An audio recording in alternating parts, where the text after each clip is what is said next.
Ali Clifton joined by James Worthy, Mike Bresnahan. We got Peter and Mike Trudell handling the post-game locker room duties downtown. Lakers pick up their third win in a row, split the season series with the Denver Nuggets guys 2-2. And as we know, no LeBron James, no Rui for the Lakers, no Jamal Murray, no Nikola Jokic in this one for Denver. But we talked about it in the pregame show. The Lakers still had business to take care of, and I'd argue from the jump, that's exactly what their mindset was. Big game, Luka Doncic, Austin Reeves set the tone, 53 points combined offensively, not to mention Luka's 21 after the first quarter. And then you look to a guy like Jordan Goodwin. The team had 13 steals. He set the tone defensively, had 4 of them in the first half alone. A great team win all around, plenty of things to look at. Yeah, you can tell when a team has really developed and really are connected. Denver without Murray and Jokic, you know they were going to be a dangerous team tonight. But we were without some players as well. LeBron out and Rui out. And they were at home, and they set the tone. 2 leaders tonight, Luka and Reeves. Luka set the tone. Reeves is, he is an amazing player, the way he gets people involved. Then the others, Goodwin with the steals. I thought Vanderbilt, Dodo knocking down threes when they had to. Hayes really, involved. So they played as a unit, and the defense was amazing down the stretch. They were just not giving up easy buckets like they used to give up. So it was a good team win and some really good support from some, unfamiliar faces, particularly our bench. I think they must have had over 40 points or something tonight. So that's always a good sign that, team is playing well together against a good team. 39 bench points. Brez, I'm going to have you hold your thoughts because we are going to go back downtown really quick. Dorian Finney-Smith, he's with Mike Trudell. All right, Dodo, that's 9 straight wins at home. I want to say 16 of 17 in this building. What do you guys have going on with the Los Angeles folk here? The fans give us good energy. They always show up.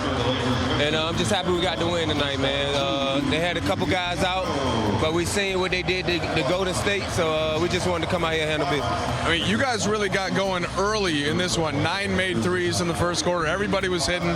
Luka doing a lot of the setting up. What did you see for you guys to get going like that?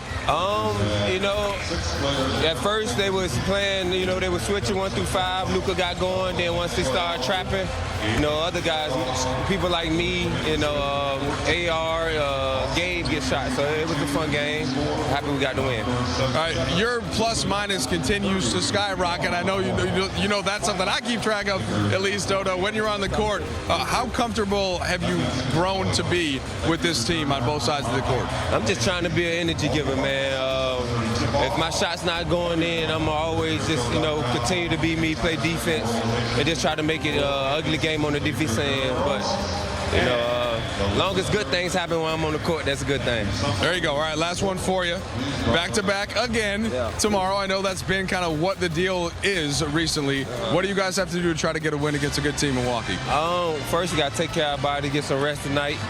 But they're a great team, we got to load up on Giannis and try to keep Dame at bay. But, we come out here to be the better team, play defense, keep them close to 100. We'll be all right. Thanks, Arnold. Thank you. Great night for Dorian Finney-Smith. He finished with 14 on 5 of 7. You saw the numbers, 3 of 4, as you pointed out, knocking down the 3 ball. Your thoughts? Elliot, here is how far this franchise has come in just a few months. Early December, they had a game where they scored 80 points. In a one-sided loss to Minnesota. Next game out, they scored 93. Tonight, through 3 quarters, they had 105 points. That's an amazing total. That's like an all-star game total. And the way this team played on offense tonight was just outstanding. LeBron and Rui, those 2 combined, that's about 40 points a game. Just watching from the sidelines.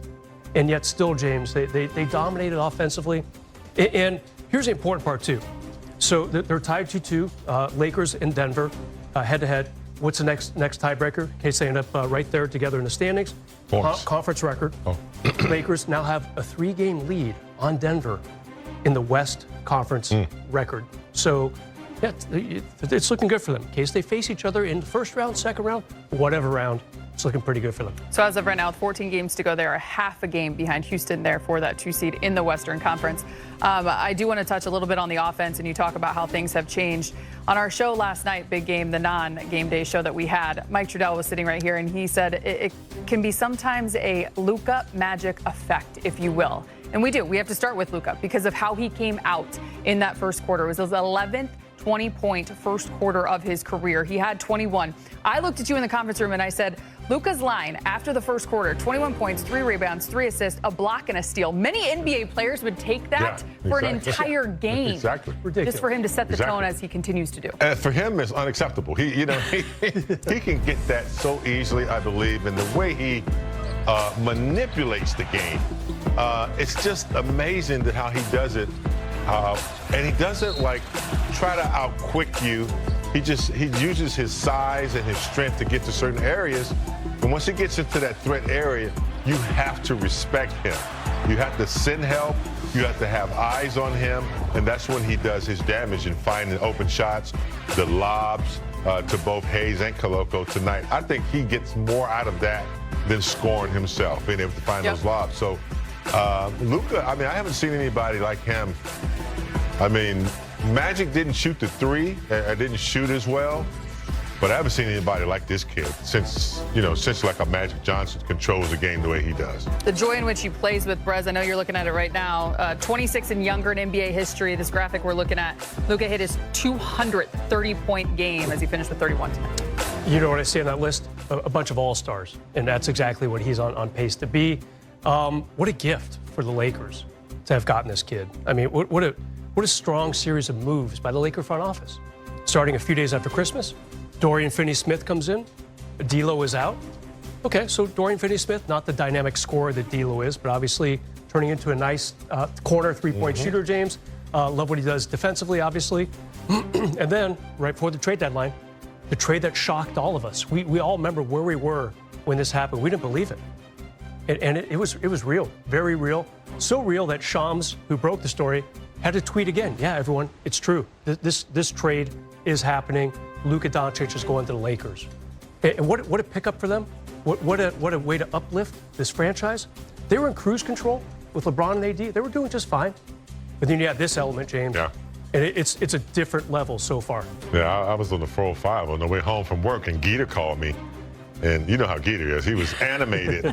And I said, what bar are you at? I'm going to join you. But, yeah, look, we were thinking about what our future was going to be like without LeBron if AD was our guy going forward. And then, obviously Reeves was playing well. We had some good potential, but we weren't quite sure until you get a franchise player like Luka at 25, 26 now, who was just in the NBA Finals, in the Western Conference Finals before that, and a dynamic scorer, passer, and has the size, and only 26? He hadn't even peaked yet. Jerry West says you don't peak until you got 28, 29, 30. You look at LeBron and the way he's peaked. AD was kind of starting to really be consistent at that age as well. So I guess it's kind of